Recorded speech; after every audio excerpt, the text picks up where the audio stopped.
여러분 어떻습니까? 그렇게 될 줄로 믿습니다. 아멘. 이번 수련회 참 좋았습니다. 저도 오랜만에 물론 해수욕장은 안 갔지만 저녁부터 계속 참석해서 함께 은혜를 받았습니다. 그리고 그 젊은 열기를 어찌 다 따라하겠습니까? 특별히 그 다음날 저녁에 축구장 전지훈련장입니다. 엄청나게 잘 해놨더라고요. 환하게 불을 켜놔놓고 우리만 썼습니다. 큰 축구장 2개를. 그래서 우리 여청년들도 열심히 축구하는 모습을 봤습니다. 자기들끼리 잘하더라고요. 우리 남자 청년들은 정말 엄청나게 축구를 많이 했습니다. 그것도 장대비가 쏟아지는데도 불구하고 계속해서 하는 것을 봤습니다. 나도 한때 저런 때가 있었는데 하는 생각이 들었습니다. 감사하고요. 또 우리 목회자들이 이들을 사랑하는 마음으로 제가 주제를 주지 않았어요. 그냥 청년들에게 꼭 하고 싶은 이야기를 하라고 이렇게 했는데 다 리더십에 관한 주제였어요. 리더가 어떻게 살아가야 되나, 우리 앞으로 청년들이 어떻게 살아가야 되는가, 거기에 대한 주제였어요. 저도 기도하면서 뭘 말할까, 그래서 새로운 청년들도 많이 있고 해서 우리 교회 5대 비전에 대한 설교를 했습니다. 5대 비전 여러분 알고 있습니까? 첫째는 뭐죠? 제자 비전입니다. 우리 교회는 예수 제자가 되지요. 제자가 되려면 뭘 받아야 되죠? 성령을 받아야 되죠. 그렇습니다. 제자다운 삶을 살려면 성령 받아야 돼. 성령 받으면 뭐가 세워지죠? 교회가 세워지죠. 초대 교회가 세워졌지요. 초대 교회가 세워지니까 뭐가 증거되어졌죠? 복음이 증거되었습니다. 복음이 예루살렘부터 어디까지 증거되었어요? 땅 끝까지 성경입니다. 성경. 그래서 5대의 비전입니다. 이것은 정목사의 비전이 아니고 예수님 비전이고요, 성경의 비전이에요. 우리는 여기에 대해 인생을 걸어야 되는 거예요. 예수 제자 되는데, 성령 받는데, 그리고 교회를 체험하고, 그러면서 복음을 경험하고, 복음의 감격, 복음의 능력 경험하고, 이 놀라운 사실을 세계 만방에 증거해야 됩니다. 원래는 제가 강의를 하나만 하기로 됐는데 제가 하나 더 했어요. 셀 나눔을 하나 생략하고 이번 토요일 날 하려고 그래요. 책도 참 좋은 책이에요. 굉장히 변리학적인 면에서 예수 믿는 건 종교가 아니다. 저도 거기서 책을 다 읽었어요. 돋보기 안경을 안 가지고 힘들었지만 그러나 다 읽었어요. 여러분 또 기회했으면 그 책을 꼭 한번 읽어보세요. 우리 청년들도 정독하면 정말 우리가 어떻게 살아야 되는지를, 복음이 무엇인지, 예수 믿는 것이 무엇인지를 잘 말씀해 주는 좋은 책이었다 생각이 되어집니다. 저도 오늘 또 지도자에 관한 설교를 하려고 합니다. 또 그때도 우리는 믿음의 선진들을 본받아야 된다. 그러면서 성경에 나오는 믿음의 선진들, 다윗, 요셉, 다니엘, 아브라함, 이삭, 야곱, 요셉, 그러면서 한국교회의 좋은 지도자를 본받아야 된다. 그 DNA를 우리가 가져가야 된다. 여러 우리 한국교회의 좋은 지도자를 소개했습니다. 오늘 또 마찬가지로 성경에 나오는 가장 위대한 지도자 중에 한 사람인 모세를 소개하려고 합니다. 하나님이 이 모세를 키우셨습니다. 어디서 키웠죠? 광야에서요. 미디안 광야에서 40년간 양을 치면서 낮아지는 훈련을 받게 하셨습니다. 그리고 40년 동안 이스라엘 백성들을 광야에서 인도하면서 위대한 지도자로 키우셨습니다. 하나님이 직접 광야에서 모세 같은 지도자를 키우셨습니다. 어떤 일이 있을 때 하나님 직접 개입하셨습니다. 하나님이 모세를 광야에서 지도자로 키우는 것처럼 오늘 또 하나님은 광야에서 품격 있는 지도자를 키우는 줄로 믿습니다. 그 사람이 바로 저와 여러분이 되기를 주의 이름으로 축원합니다. 우리의 자녀를, 우리의 다음 세대를 이런 모세 같은 지도자로 키워내면 가정이 다르게 될 줄로 믿습니다. 교회가 큰 일을 감당하게 될 줄로 믿습니다. 대구가 살고 민족이 살고 세계로 뻗어가는 아름다운 역사가 있게 될 줄로 믿습니다. 이 시대에 가장 필요한 것은 모세 같은 지도자가 있어야 됩니다. 지도자의 중요성을 아무리 강조해도 지나치지 않습니다. 모세는 어떤 지도자였는가, 하나님께서 모세를 어떻게 키우셨는가, 광야에서 그걸 살펴보면서 함께 은혜 받기를 원합니다. 첫째, 하나님은 광야에서 온유한 지도자로 키우십니다. 3절 보면 이 사람 모세는 온유함이 지면의 모든 사람보다 다하더라 라고 했습니다. 모세가 구스 여자를 취했습니다. 그때 미리암과 아론이 모세를 비방했습니다. 형제지만 비방했습니다. 하나님이 모세에게만 말씀하시고 우리에게는 말씀하지 않느냐고 따졌습니다. 그때 하나님은 그 이야기를 들으시고 모세를 편들어 주면서 모세를 이렇게 평가하고 있는 겁니다. 이 사람 모세는 온유함이 지면의 모든 사람보다 다하더라. 온유함이 가장 뛰어났다는 겁니다. 지난 개혁성경에 보면 민수기 12장 3절, 이 사람 모세는 온유함이 지면의 모든 사람보다 승하더라, 그렇게 번역을 했습니다. 같은 이야기죠. 온유함이 뛰어났다는 거예요. 탁월했다는 거예요. 어느 누구와도 견줄 수 없이 온유했다는 겁니다. 하나님은 모세를 광야에서 온유한 지도자로 키웠습니다. 하나님은 언제나 온유한 사람 편입니다.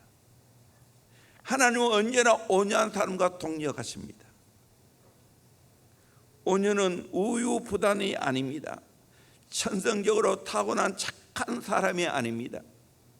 온유하다는 이 말은 프라우테스라는 말인데, 사나운 짐승이 길들여져 있는 것을 온유하다고 말합니다.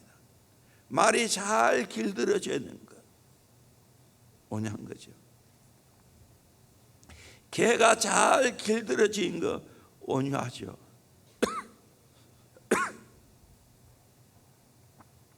그래서 맹인을 돕는 개가 있지 않습니까? 길들여졌기 때문에. 힘이 있지만 그 힘을 마음대로 쓰지 않고 올바르게 사용하는 것이 온유입니다. 뜨거운 태양빛이 내려쬐어 땀을 뻘뻘 흘리고 있을 때 시원한 바람이 불어와서 땀을 식혀주는 상태를 가리켜 온유라고 말합니다. 환자가 고열에 시달리고 있을 때 의사가 주는 약을 먹고 정상으로 되돌아와 열이 다스려지는 걸 가리켜서 온유해졌다라고 말합니다. 힘이 있지만 그 힘을 잘 조절해서 양극단에 서지 않고 바르게 사용하는 것이 온유입니다. 온유의 대표자가 누구겠습니까? 예수님이십니다. 예수님은 분노해야 할 때 분노하고 말해야 할 때 말하고 말하지 않아야 했을 때 말하지 않았습니다. 한없이 참으시고 그 가지고 있는 모든 힘을 잘 조절하신 분이 온유하십니다. 그분이 예수님입니다. 그래서 예수님이 우리 인간들에게 초청하고 있지 않습니까? 수고하고 무거운 짐진 자들아 다 내게로 오라. 내가 너희를 쉬게 하리라. 참된 쉼이 어떻게 이루어집니까? 나는 마음이 온유하고 겸손하니, 마음이 온유하고 겸손하신 예수님 만나면 참된 쉼을 얻게 될 줄로 믿습니다. 그리고 나의 멍에를 메고 내게 배우라. 그러면 너희 마음이 쉼을 얻으리라. 예수님처럼 멍에를 메면 너희 마음이 쉼을 얻는다고. 이는 내 멍에를 싣고 내 짐은 가벼움이라 하시니라. 여러분, 우리는 온유하신 겸손하신 예수님께 달려가면 쉼을 얻습니다. 아멘. 또 온유한 자를 만나보십시오. 쉼을 얻습니다.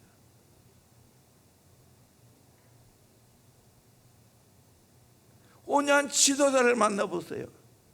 참된 쉼을 얻습니다. 저도 나름은 온유하다고 생각했는데 평소에는 온유합니다.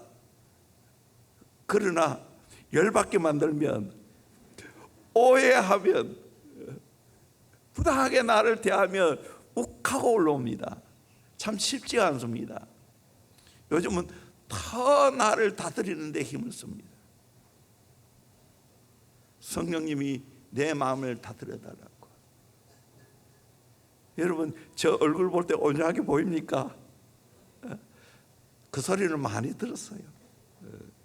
이번에도 우리 교회 청년들하고 같이 수련을 하는 것은 우리는 지하 1층에서 했고 1층에서 하신 분이 제가 아는 저 창원 서문학교에서 같이 했어요. 그때 청년 한 명이 나를 보니 목사님이시지요? 그때 내가 양복도 안 입었는데 한편으로는 감사하게 생각해요. 세월이 흐르다 보면 링클이 많은 것처럼 40이 넘으면 얼굴을 책임져야 된다고. 표정 속에 예수 그리스도의 형상이 드러나죠. 신혼여행 갔을 때 많은 사람이 저하고 저 사람은 너무 닮았다고 그 이야기를 참 많이 들었어요. 원고 없는 이야기를 왜 자꾸 하지요?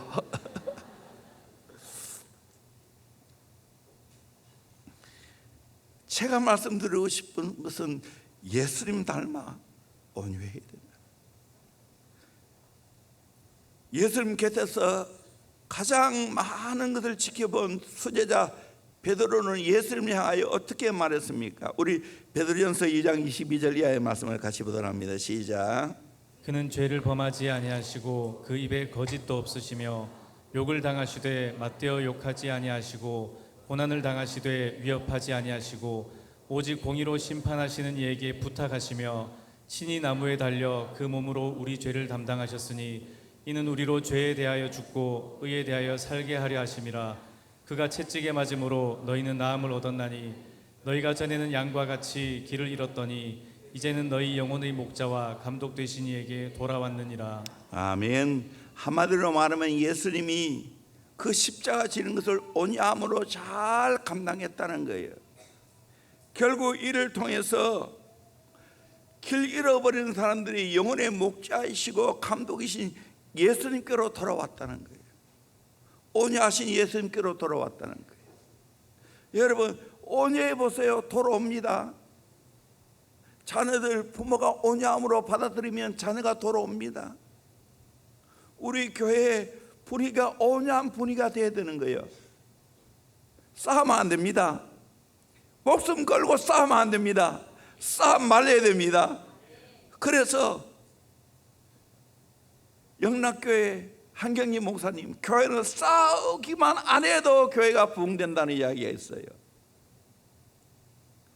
교회 와서 평안해야 되지요. 여러분, 대원교회에 온유한 자가 가득 차기를 주의 이름으로 소원합니다. 아멘. 그래서 여기 오는 모든 분들이 그 온유함에 쌓여서 예수 만나고 함께 교제하는 아름다운 역사의 길을 주의 이름으로 축원합니다. 오늘을 알게 쉽게 설명하면 자기를 잃지 않는 것입니다. 어떤 경우에도 분명한 자기 자신을 바로 간직하고 있는 겁니다. 자기 자신을 잃어버리는 경우가 두 가지 있는데요. 하나는 지나친 칭찬을 받았을 때입니다.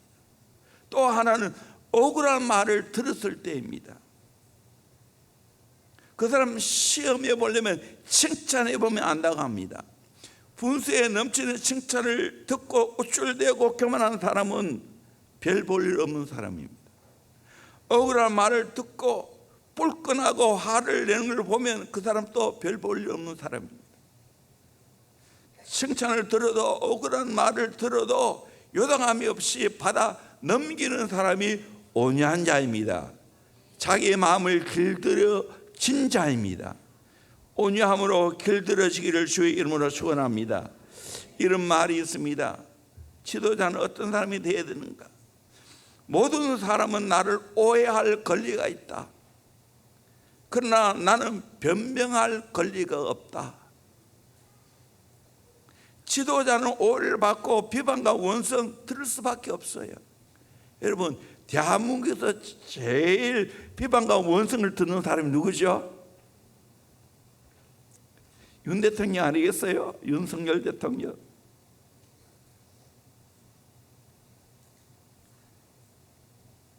그걸 지나치게 변명하고 해명하면 안 되는 거예요. 모세도 마찬가지로 한마디도 이렇게 백성들이 일어나고 형제들이 일어나도 변명하지 않았어요. 대꾸하지 않았어요. 변명할 권리가 없기 때문입니다. 그래 하니까 누가 나섰지요? 하나님이 나섰습니다. 하나님이 다 통제하시고 옳고 그름을 판단했습니다. 지도자는 내 할 일을 그냥 하면 되는 겁니다. 참 이게 쉬운 게 아니에요. 진짜 하나님을 믿을 때 이 배짱이 나오고 겸손함이 나옵니다.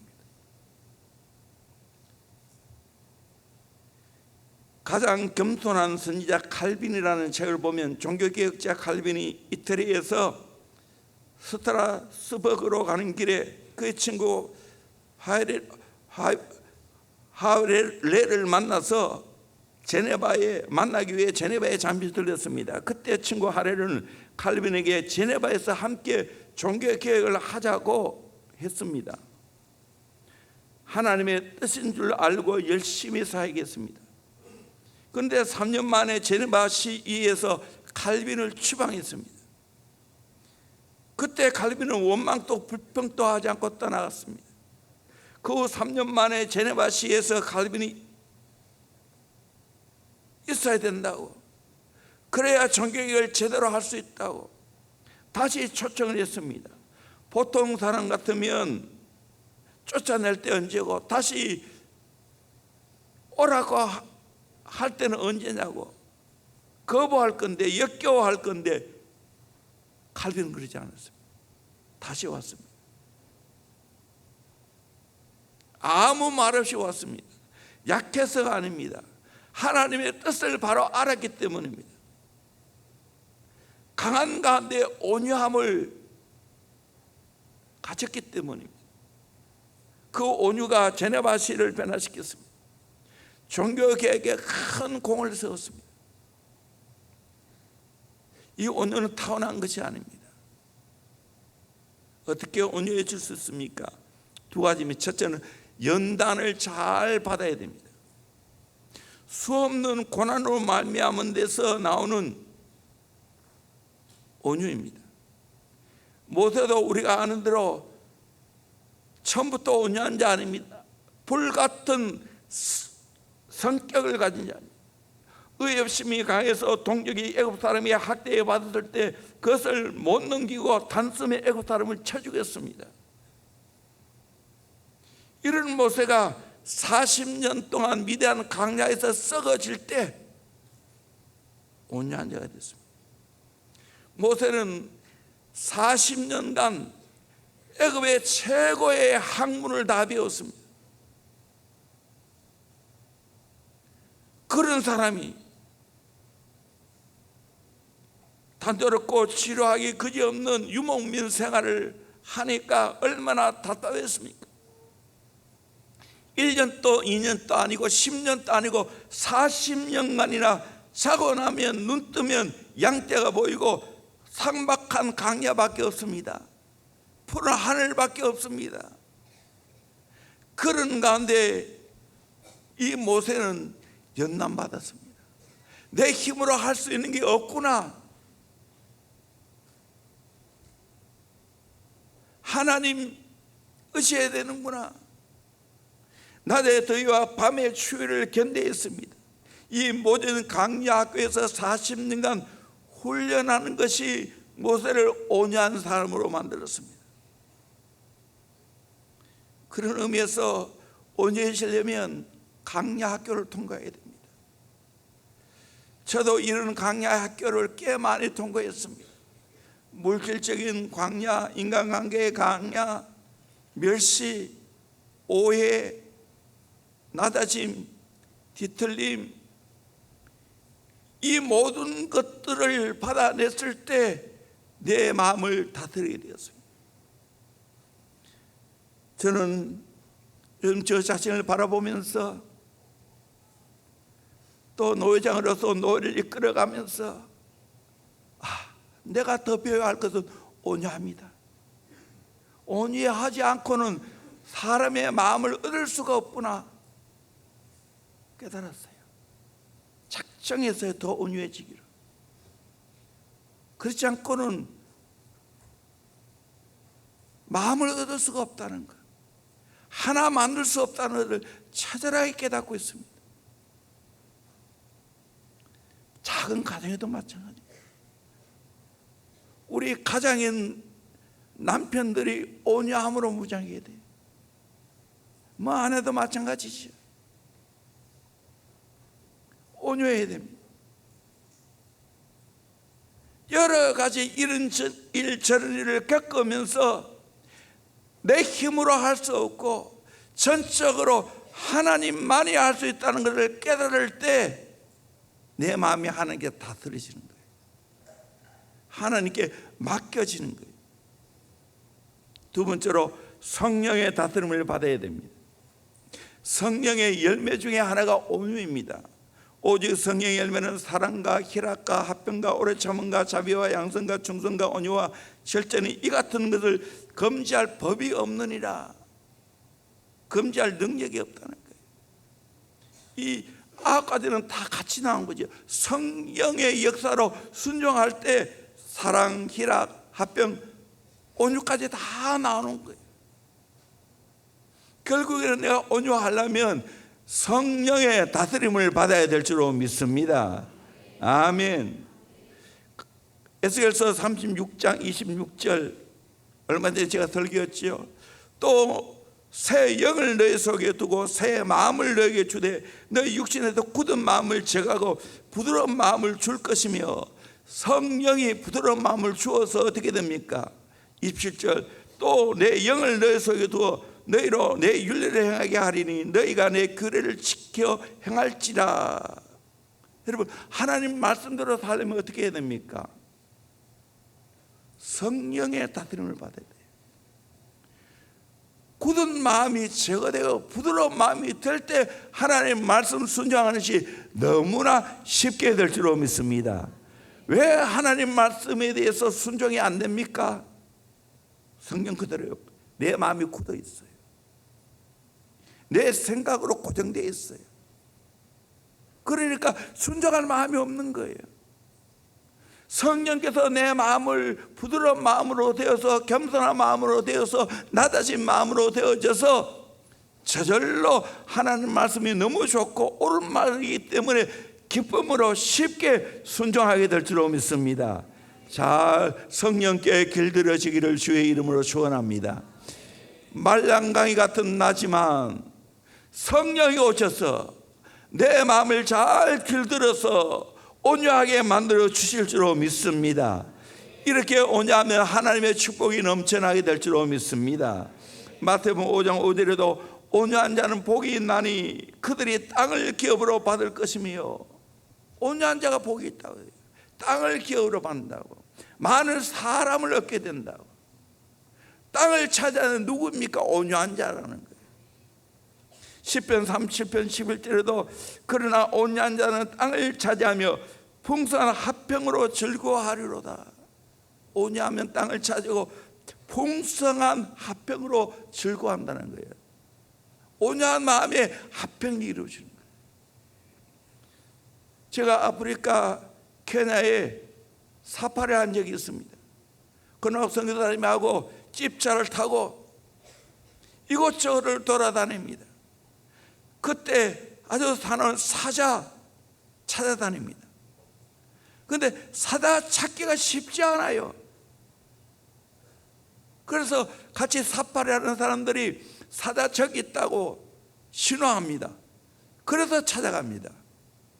그런데 많은 동물들은 지천에 있는 동물들이 있어요. 이게 다 온유한 동물들이에요. 풀을 무는 동물이에요. 이름도 잘 모르지만 사슴과 같은 그런 아주 예쁘고 아주 멋있게 생긴 그런 연약한 온유한 짐승들을 쎄 깔렸습니다. 차를 세우면 차 주위로 막 몰려들입니다. 온유한 자가 이렇게 땅을 차지하는구나 느꼈습니다. 오늘 세상도 마찬가지입니다. 여러분, 강한 자가 이 땅을 차지한 것 같지요? 아니에요.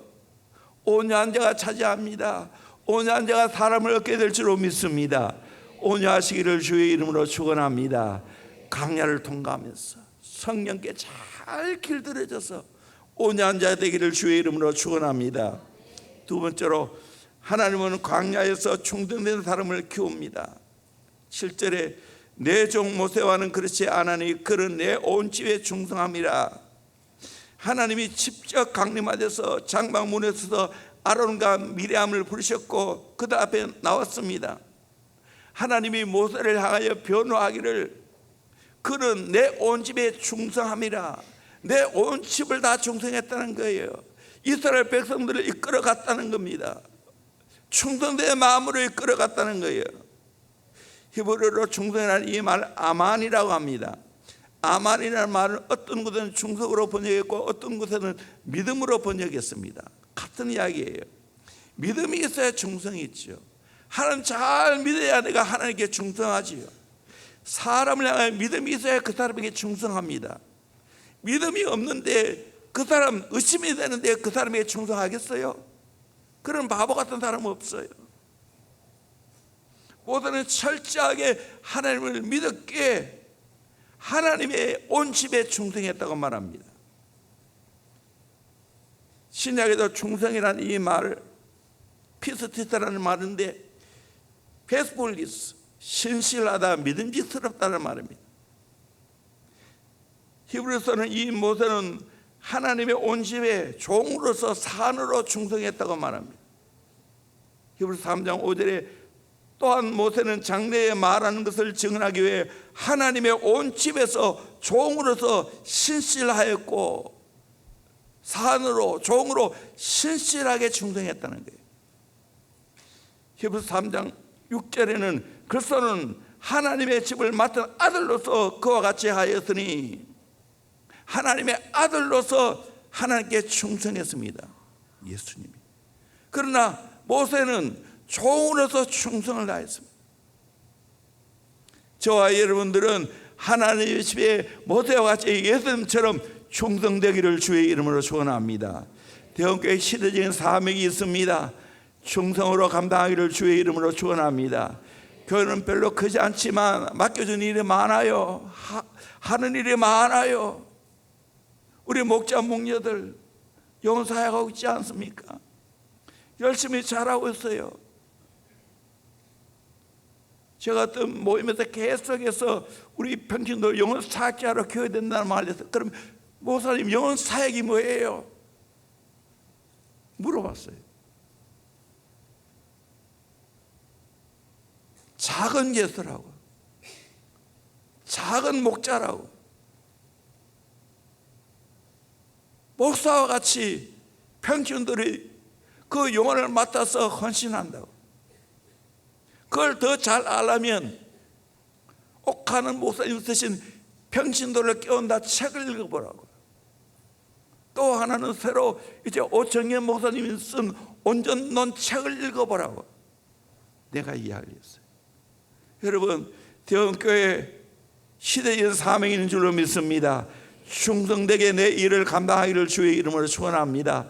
성가대는 성가대 일로, 영혼 맡은 자는 영혼 맡은 자로서, 또 주의 종들, 또 우리 교육 선교사님들, 또 어린이집 교사님들 각자 충성되기를 주의 이름으로 축원합니다.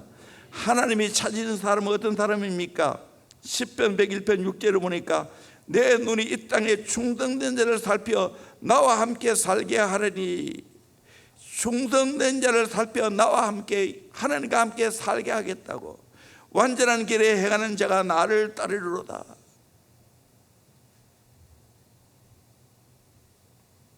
그러면 구체적으로 어떻게 충성합니까? 첫째는 하나님만 바라보고 충성합니다. 충성된 자는 그 시선이 하나님께만 있습니다. 하나님이 어떻게 생각하느냐, 거기에 내 포커스가 맞춰 있습니다. 사람에게 알려지든 알려지지 않든, 알아주든 알아주지 않든 상관이 없습니다. 하나님 바라보고 충성합니다. 우리 고린도전서 4장 1절 2절 말씀 같이 봅시다. 시작. 사람이 마땅히 우리를 그리스도의 일꾼이요 하나님의 비밀을 맡은 자로 여길지어다. 그리고 맡은 자들에게 구할 것은 충성이니라. 아멘. 우리는 그리스도의 일꾼입니다. 하나님의 비밀을 맡은 자입니다. 하나님의 일을 하는 자입니다. 그러므로 맡은 자에게 구할 것은 충성밖에 없는 줄로 믿습니다. 충성하면 되는 겁니다. 아멘입니까? 저도 부족하지만 한 교회 오랫동안 충성했잖아요. 우리 한국에도 랭킹 하나 들지 않겠어요? 내가 잘한 게 아니고 전적으로 하나님의 은혜입니다. 하나님이 불러주어서 이렇게 너무 감사합니다. 하나님이 써주어서 너무 감사합니다. 놀랍게도 이렇게 충성하면 하나님이 다 전한 말씀을 주시고 감당할 수 있는 능력을 주셨어요. 지혜를 주셨어요. 제같이 인간적으로 부족한 사람이 오늘까지 맡아서 충성했을 때 우리 성도들이 예수의 제자로 성장하고 성숙해 가는 모습을 바라보고 변화되는 모습을 바라볼 때 너무 감사합니다. 이거 전적으로 내가 한 것이 아니고 하나님의 은혜로 되어진 것을 믿습니다. 아멘. 그저 나는 내 일을 충성하는 거예요. 그러면 하나님이 책임져 주시는 거예요. 두 번째, 내 있는 힘을 다하여 충성합니다. 내가 자주 이거 인용했죠. 한문으로 충성이라는 단어 가운데 중에 마음심이 있죠. 말씀 은혜 이룰 성이 있죠. 내 마음 중심으로 말씀을 이루어가는 것이 충성이라는 거예요. 마치 산모가 있는 힘을 다하여 아기를 낳는 것처럼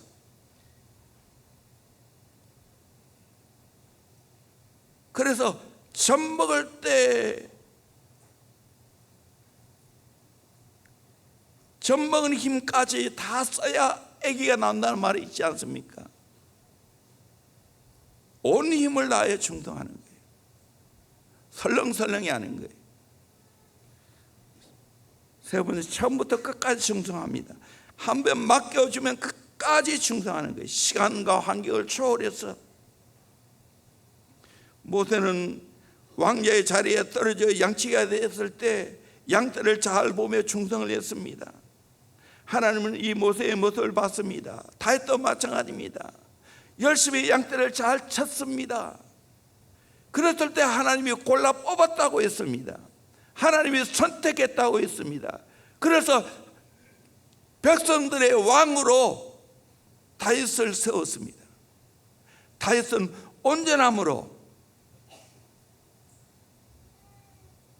다윗은 능숙함으로 백성들을 잘 다스렸습니다. 양떼를 칠 때부터 배운 겁니다. 여기서도 마찬가지입니다.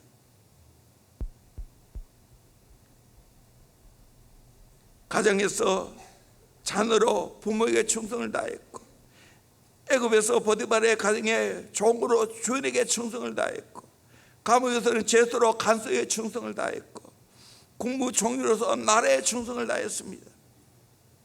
하나님은 이런 자를 통해 일을 맡기셨습니다. 우리 모두는 영혼 맡은 사역자들입니다. 잠언 27장 23절 말씀처럼 내 양떼의 형편을 부지런히 살피며 내 소떼의 마음을 두라 말씀했습니다. 영혼의 관심을 가지고 두라는 거예요. 저도 교인들이 많았지만 한 영혼 바르게 알라고 애를 써요.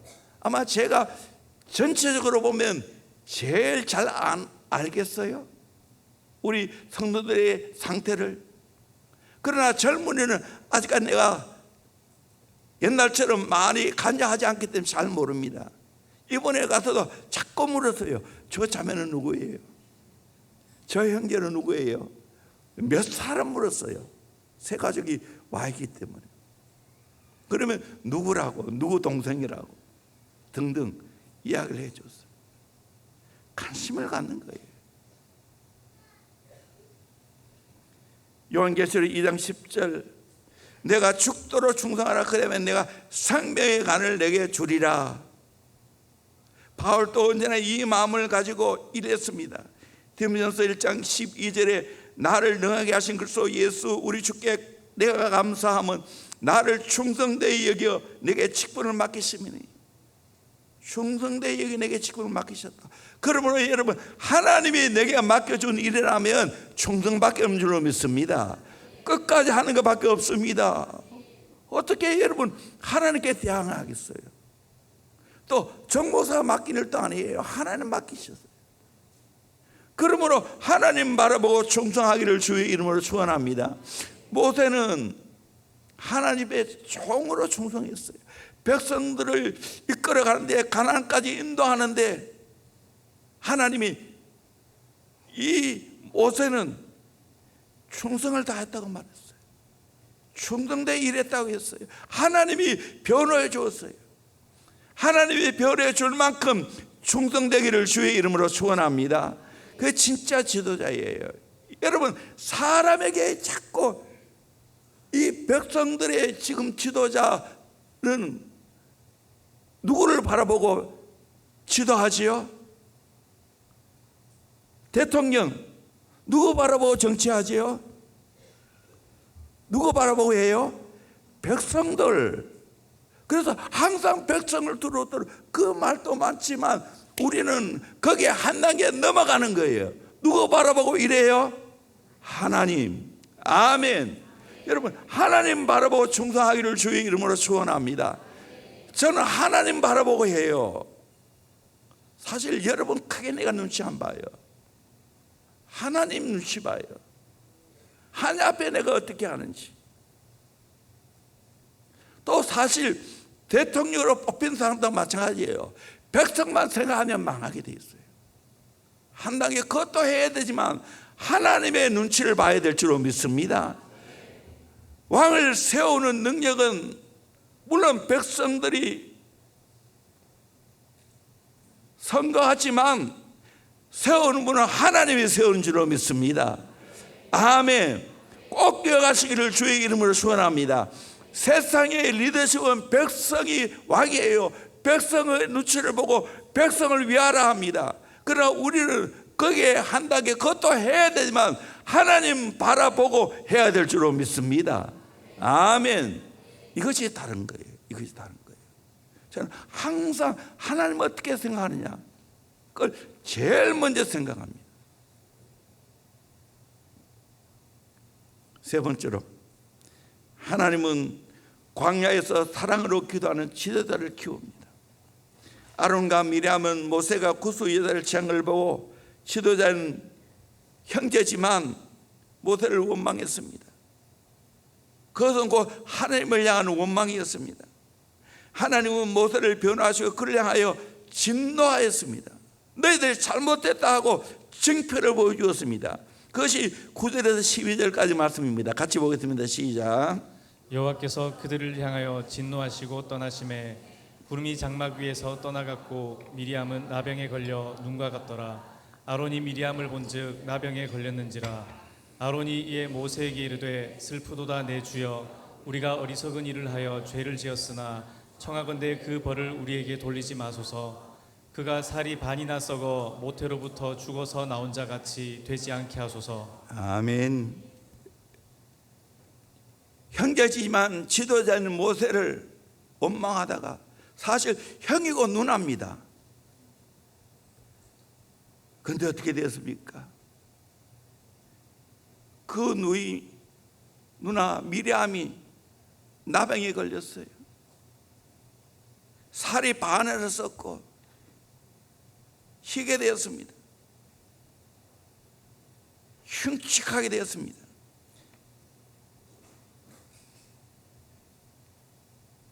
그래서 모세를 향해서 도와달라고 절규합니다. 그때 모세는 13절에 모세가 여호와께 부르짖어 이르되 하나님의 원하건대 그를 고쳐 주옵소서. 자기를 비방하는 그 누나 썩어 나가니까 하나님께 부르짖었습니다. 하나님의 원하건대 그를 고쳐 주소서 기도했습니다. 끌어안았습니다. 이 모세는 지도자로 하나님 마음을 가지고 품었습니다.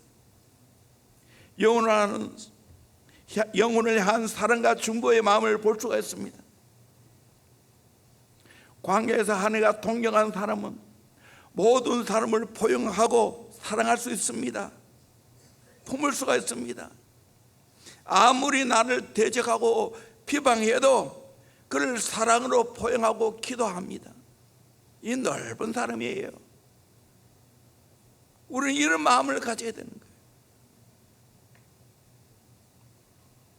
때로는 영혼사회를 하다 보면 내가 관계하고 맡은 영혼들이 나를 오해할 때가 있습니다.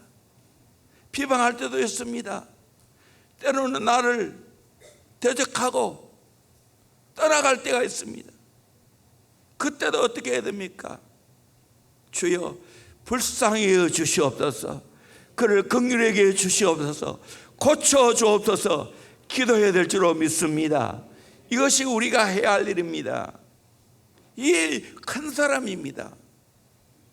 이 가족의 관계도 그렇지만 나중에 백성들이 죄를 범할 때 바로 아론을 통해서 눈에 보이지 않는 하나님 말고 눈에 보이는 하나님 만들어 달라고. 모세도 안 보이고 하나님도 안 보이니까 다 애굽에서 배운 겁니다. 애굽에는 금송아지를 만들어 섬겼으니까요. 그래서 아론이 금붙이를 다 가져오라고 했어. 그 금붙이를 가지고 금송아지를 만들었습니다. 하나님은 화가 났습니다. 이들을 다 멸하고 내가 너를 대신해서 새로운 민족을 만들어 주겠다고. 그때 모세는 그걸 받아들였습니까? 아니었어요. 출애굽기 32장 31절에 보면 모세가 여호와께로 다시 나아가 여짜오되 슬프도소이다. 이 백성이 자기를 위하여 금신을 만들어 싸우니 큰 죄를 범하였나이다. 그러나 이제 그들의 죄를 사하시옵소서. 그렇지 아니하시오면 원하건대 주께서 기록하신 책에서 내 이름을 지워버려 주옵소서. 얼마나 절박합니까? 마치 우리 어린아이가 아플 때 부모가 하나님 이 아이 대신 내가 아프게 하시고 이 아이 건강하게 해 주시옵소서. 그 마음이에요. 영적인 부모의 마음이에요. 하나님 약속했지 않습니까? 이 백성들 멸하면 이방 사람들이 뭐라 말하겠습니까? 이집트에서 건질 때는 언제고 멸할 때는 언제냐고. 중보자의 마음이에요. 그때 하나님은 모세의 중보를 들으시고 고쳐주셨습니다. 멸하지 않게 했습니다. 그러나 금송아지를 갈아가지고 다 먹이버렸죠. 그렇게 싫어했습니다. 오늘도 마찬가지입니다. 우리는 모세처럼 수많은 영혼을 품어야 될 줄로 믿습니다. 아멘. 품고 중보해야 됩니다. 살려달라고. 여러분 가족 중에 아직까지 예수 믿지 않은 분이 계십니까? 중보하기를 주의 이름으로 축원합니다. 그 영혼 구원해달라고 중보하기를 주의 이름으로 축원합니다. 하나님을 향하여, 교회를 향하여, 주의 종을 향하여 오해한 분이 있습니까? 중보하기를 주의 이름으로 축원합니다. 아멘. 이것이 우리가 해야 할 일일 줄로 믿습니다. 시대적인 사명을 감당하려면 수많은 영혼을 품어야 됩니다. 우리 대형교회는 앞으로 더 큰 일을 감당해야 됩니다. 그러기 위해서는 수많은 영혼을 품어야 될 줄로 믿습니다. 수많은 교회를 품어야 될 줄로 믿습니다. 그럴 때 하나님이 귀한 일들을 맡기게 되는 줄로 믿습니다. 제가 이번에 가서도 김삼 목사님 설교를 한 5번, 6번 들었을 거예요. 그리고 새해등교회 소왕성 목사님 설교를 내가 여러 번 들었어요. 공통점이 있어요. 이 두 분은 정말 한국 교회를 끌어안고 있다. 세계를 끌어안고 공적인 책임을 지고 살아가는 분이다. 우리 대형교회도 앞으로 그런 비전을 가지기를 주의 이름으로 축원합니다. 그럴 때 하나님이 이 교회를 축복하십니다.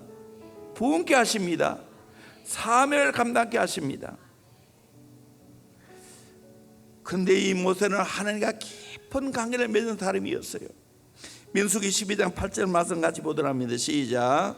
그와는 내가 대면하여 명백히 말하고 은밀한 말로 하지 아니하며 그는 또 여호와의 형상을 보거늘 너희가 어찌하여 내 종 모세 비방하기를 두려워하지 아니하느냐. 하나님은 모세를 하여 내가 대면하여 명백히 말하고 은밀한 말로 하지 않는다. 여호와의 형상을 본 자라고, 가장 내 가까이서 나를 경험한 자라고. 여러분, 지도자는 어떤 자가 되어야 됩니까? 하나님을 가까이에서 경험한 자가 되어야 될 줄로 믿습니다. 아멘. 명백히 대면했다고 말하고 있습니다. 또 하나님 명백히 모세에게 다 말해 주었다는 거예요. 이 지도자예요. 하나님 마음을 알고 하나님의 생각을 전달하는 자가 지도자입니다.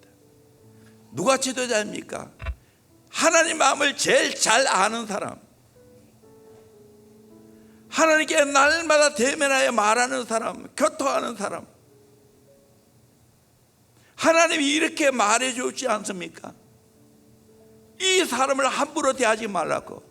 여러분, 깊이 하나님 만나는 사람 함부로 대하면 안 됩니다. 존중해야 될 줄로 믿습니다.